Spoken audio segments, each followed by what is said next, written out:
340,000 UPS workers are now voting whether to authorize a massive strike. Chris Christie just made the GOP primary prettier with his deep beef against the Kushners. Student loans, $600 a month, guys. Payments are set to resume, and these Americans that were surveyed are now saying that they are financially unprepared for this. What is a good income to buy a house today? You will need at least $100,000 a year in annual income in nearly 40% of markets. Y'all got that kind of income? $300 a month, and these three stocks could make you a millionaire by retirement. Welcome back to the channel, you guys. If you're new to the channel, please consider subscribing to the channel. And while you're at it, go ahead and drop a huge like for the video. I really appreciate that. So let's go ahead and get into today's updates. So Chris Christie, I don't know if you guys have heard, but Chris Christie just made the GOP primary a little bit prettier with his deep beef against the Kushners. So this ongoing acrimony between the former New Jersey governor Chris Christie and the Kushner family was once again center stage on Tuesday in what is shaping up to be a pretty presidential primary season. Now, Chris Christie, who entered the 2024 ring in New Hampshire, laid into former President Donald Trump, who he supported in a shock endorsement in 2016 when he exited the primary, and continued to aid as late as September 2020 when he had helped President Trump to prepare for a debate with the then candidate Joe Biden. And while attacking Trump, he called a self-serving mirror hog. Wow. I don't know if I've heard that name for Trump before. I heard a lot of names for Trump, but I don't think I've heard self-serving mirror hog. Anyway, he saved some ire for Trump's son-in-law, Jared Kushner, and daughter Ivanka Trump. Quote, "The gift from his family is breathtaking." This is what Christie said, according to a video of his campaign stop shared by Axios. Quote, "Jared Kushner and Ivanka Kushner walk out of the White House and 4 months later get $2 billion from the Saudis. $2 billion from the Saudis," he continued. You think it's because he's some kind of an investing genius? Or do you think it's because he was sitting next to the president of the United States for 4 years doing favors for the Saudis? Wow. It seems like they're taking the gloves off here, and they're taking the gloves off early. So Christie seemed to be referring to a $2 billion investment from the Saudi Crown Prince Mohammed bin Salman public investment fund and a deal with Kushner's affinity partners. Now, the deal was made 6 months after Jared left the White House and sparked concerns from ethics experts. Well, that certainly doesn't look good if you're running for president. So Chris Christie is kind of throwing some mud out there rather early. Let's talk about the 340,000 UPS workers that are set to potentially just cause a massive strike and have an incredible impact on pretty much virtually all Americans as we know it. Now, Americans have become even more reliant on delivery. Hundreds of thousands of UPS workers this week could authorize a strike that will bring the world's biggest package carrier to a standstill. Now, just think about it for a second. Think about the last month of products that have come to your house. Who are you ordering from? Do you order from Walmart, Amazon.com? Is it Wayfair? Do you order from Target.com? I mean, like where are you ordering from? eBay?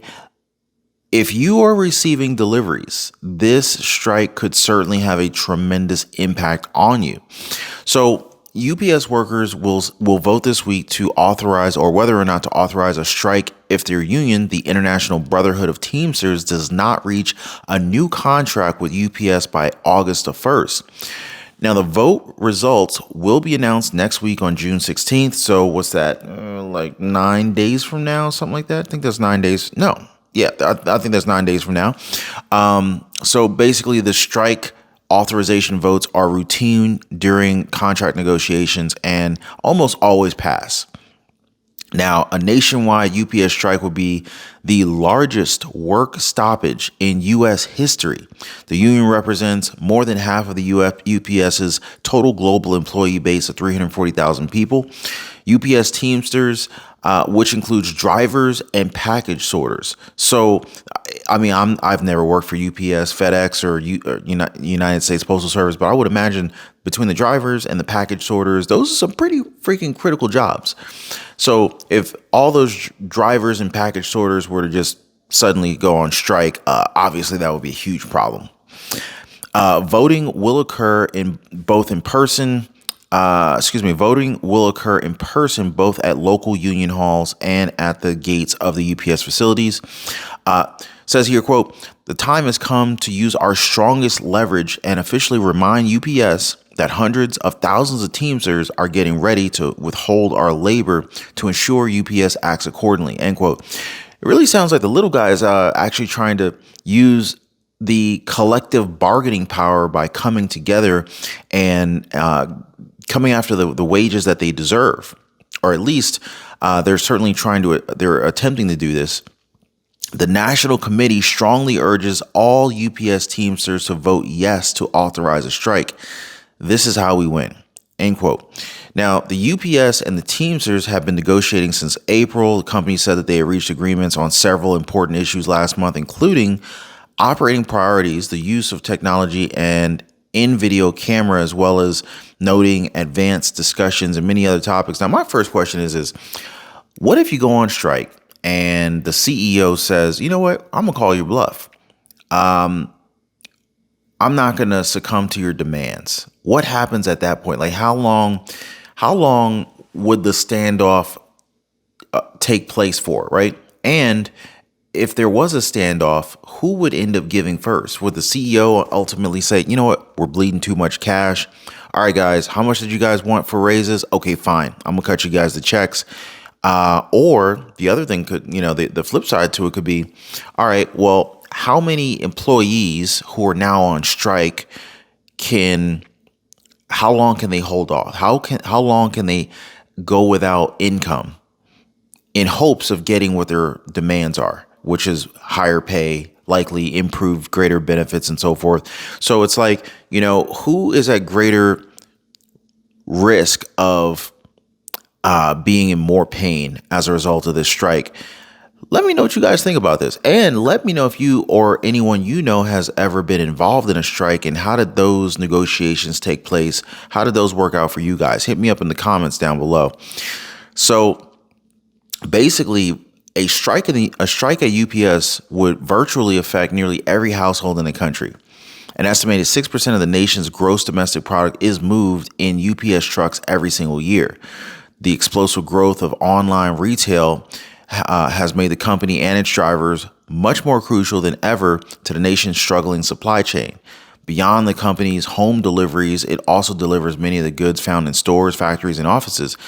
Wow. I didn't even think about the stores, factories, and offices. I was thinking purely from a retail standpoint, like, if I jump on my phone and start ordering something from Amazon or Walmart or Target or whatever the case is, certainly not Bed Bath & Beyond now, right? I was thinking about those products not being able to be delivered. But what about businesses that depend on deliveries from UPS? Wow, that is a pretty significant, that would be a pretty significant fallout if UPS workers do go on strike, and certainly to the numbers that we're expecting. Student loans, let's talk about that. $600 a month payments are set to resume as Americans say that they are financially unprepared. Now, I got to ask you guys, how many people out here have gone to college and paid for college in cash? Or maybe you had student loans, but you paid them off. How many of you guys are out there? How do you feel about the student loan forgiveness proposed by President Biden? Now, I'm just thinking about myself. I didn't have student loans. So me personally, I'm not thrilled about being responsible, but not being rewarded for being responsible. You know what I mean? At the same time, I do understand if you have a lot of student loans and you're carrying that student loan debt, who wouldn't want to get it wiped out? But at the same time, it's not really it doesn't promote good financial habits, in my opinion. It's almost like you're congratulating or awarding those who didn't make the best financial decisions. Meanwhile, you kind of slapped those in the face who sacrificed. Not a big fan of that, but I do get both sides, if that makes sense. So Rochelle Brooks, she's a single mother of two and a high school principal who earns $100,000 a year.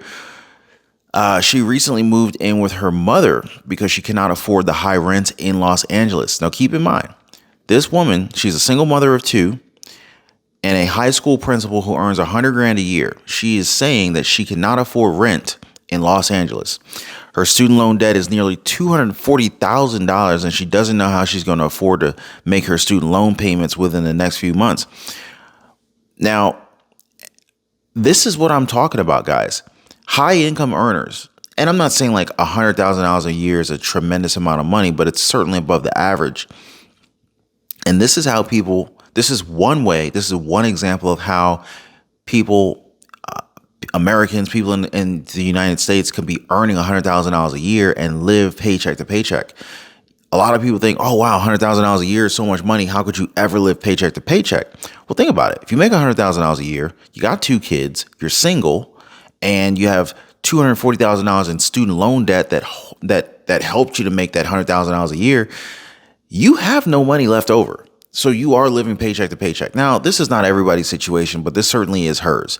It says here that the Biden administration is preparing for payments to resume on September as the Supreme Court continues to debate the student loan forgiveness program. As a result of the student loan payment pause, higher education expert Mark Kantrowitz said that the average borrower has saved around $15,000 in student loan payments. Now, my question would be, for those who had student loan payments pause, what did you do with the extra money? Like, did you save the money? Did you invest the money? Or did you just use it to splurge and live a little? Or were you just forced to use that money to buy essentials? I'd love to hear from you guys. Hopefully you had saved or invested that money, but not everybody was in a position to be able to do that. So I get that too. Now, Kantrowitz expects borrowers to adjust very quickly after some initial chaos, but Education Department Undersecretary James Kvaal said earlier this year that if Biden's plan to forgive up to $20,000 in student loan debt doesn't pass, then delinquency and default rates could climb. Well, I think that kind of goes without saying. Really wouldn't be surprised to see those numbers climb up either. But even before the pandemic, there were problems with the there were problems with the federal student loan system. And these issues were pointed out back during the 2008 mortgage crisis. Only around half of borrowers were in repayment in 2019. And Kantrowitz is estimating that about 25%, or the equivalent of roughly 10 million borrowers, were in default or delinquency. And the rest applied for temporary relief measures, including deferments or forbearances. Well, guys, it is coming down the pipeline. Student loans are about to basically become due very, very soon, unless something drastic happens at the Supreme Court, which I don't think is really going to happen. This thing has dragged on quite a bit. I think you guys need to get readied up. So what's a good income to buy a house? Well, according to this report, $100,000 is going to be the minimum income you're going to need to buy a house in nearly 40% of markets. And so even as mortgage rates doubled since the start of the year, home prices, they have grown in 9 out of 10 metro markets in the fourth quarter of 2022. And this is according to the National Association of National Association of Realtors. 18% of the 186 tracked metro areas registered double-digit price increases over the same period, which was actually down from 46% in the third quarter of 2022. This is one of the many reasons why Fed Chair Jerome Powell is raising interest rates, trying to get ahead of this inflation thing, trying to bring asset prices back down to earth, namely the housing market. But the housing market's really been stubborn in the face of the Fed's ever increasing interest rates. Honestly, real estate is still in demand from a residential standpoint. Commercial real estate, it's in the toilet, but residential real estate is still being bought. In fact, one property that we're looking at in Florida just recently went under contract that we had our eye on. They brought the price down a good bit, but it still went under contract. People are still spending that money. Now, compared to a year ago, the national median single family existing home price rose 4% to $378,700. The year over year price appreciation decelerated when compared to the previous quarter's 8.6%. However, the U.S. single family existing home prices dropped 8% when compared to the second quarter of the year, when it stood at $412,000. Wow, that's crazy. U.S. single family existing home prices dropped 8% in a year. That's for the housing market. That is a pretty significant drop. Now, granted, we're still up probably a good 20 to 25% across the nation. So, 8% pullback certainly helps people out. But the 8% pullback plus the doubling of housing of 30-year fixed rate mortgages, 15-year fixed rate mortgages, the average person's not going to see the savings. The mortgage payments have jumped up too high thanks to the higher interest rates from the Fed. So, we would probably have to see home prices fall another 30 to 40% from here, and interest rates would have to stay where they're at or decline for the average person to see any kind of savings on a monthly payment in terms of their mortgage payment if you're looking to buy a house. Now, $300 a month in these three stocks could make you a millionaire by retirement. So let's talk about, what is the link between the theoretical physicist Albert Einstein and investing? Well, new investors may not be aware that there was such a link between the two topics of discussion. So Einstein is sometimes attributed with saying compound interest is the eighth wonder of the world. He who understands it earns it. He who doesn't understand it pays it. Now, I really like that quote. I typically will use that quote in not every single day, but in daily conversation.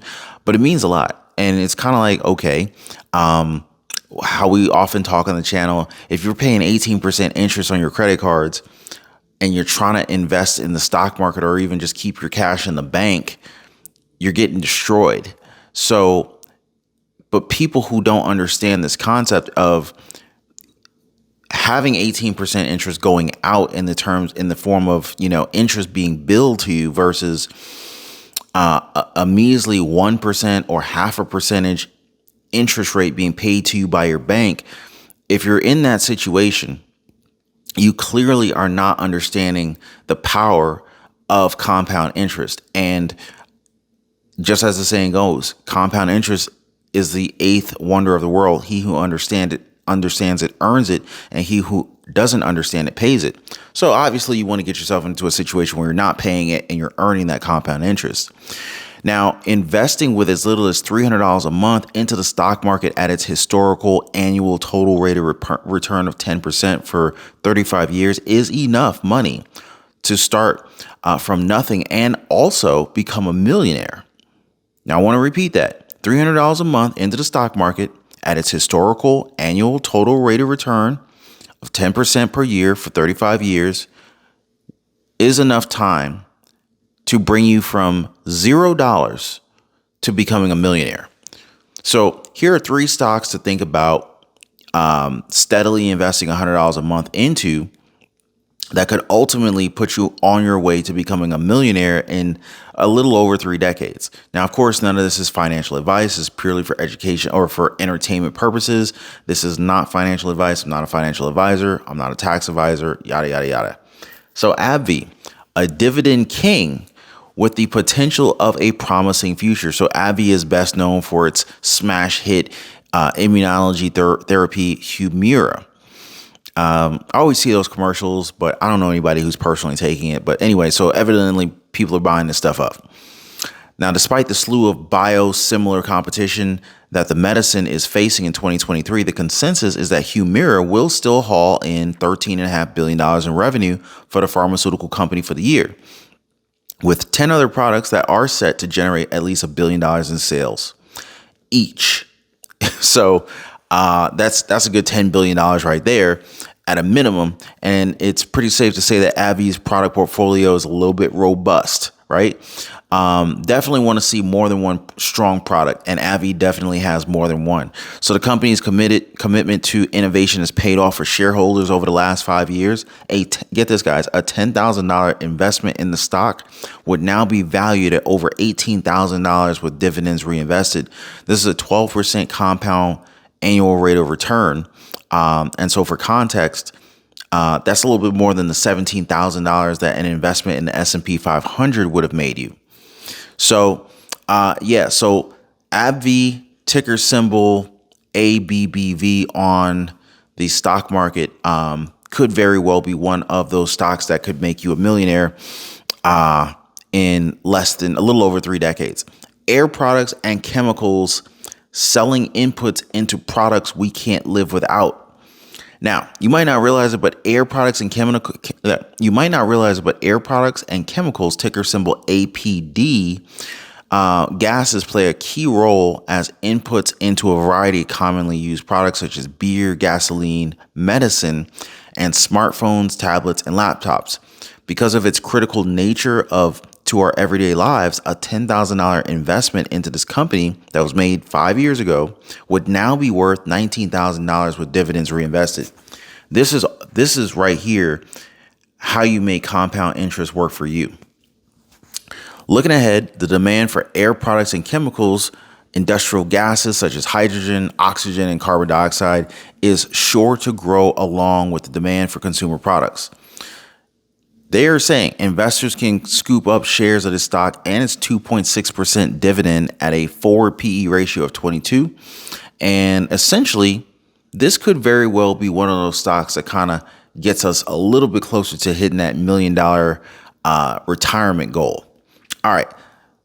Third stock I want to share with you guys is Pepsi, specifically PepsiCo. A lot of people kind of, some people like Coke, Coca-Cola, other people like Pepsi. But PepsiCo is being viewed as a juggernaut to the consumer staple sector. So PepsiCo, ticker symbol PEP on the NASDAQ, they are arguably the most well-known, the most well-balanced company within the consumer staple sector. And unlike Coca-Cola, ticker symbol KO, which focuses purely on beverages, the former product portfolio includes numerous billion-dollar brands, such as both the beverage and the food and snack categories, which a lot of people sleep on. A lot of people are eating snacks, left and right, and not even realizing that a traditionally known company by the name of PepsiCo, normally known as a beverage company, is actually behind a lot of these snacks, these chips, not just the drinks. So that's a wise company to have a very diversified portfolio. So PepsiCo's most successful brands include sports drink Gatorade, Lay's potato chips, and Aquafina bottled water. Who owns Dasani? I think Dasani is Coca-Cola. Anyway, so this explains how a $10,000 investment made 5 years ago could now be worth $21,000 with dividends reinvested. And as the company completes bolt-on acquisitions and the global population continues to increase every single year, its revenues and its earnings should continue to grow. Obviously, if the population is growing, I would imagine that demand would be semi-linear to that population growth, and they will keep making more and more money every single year.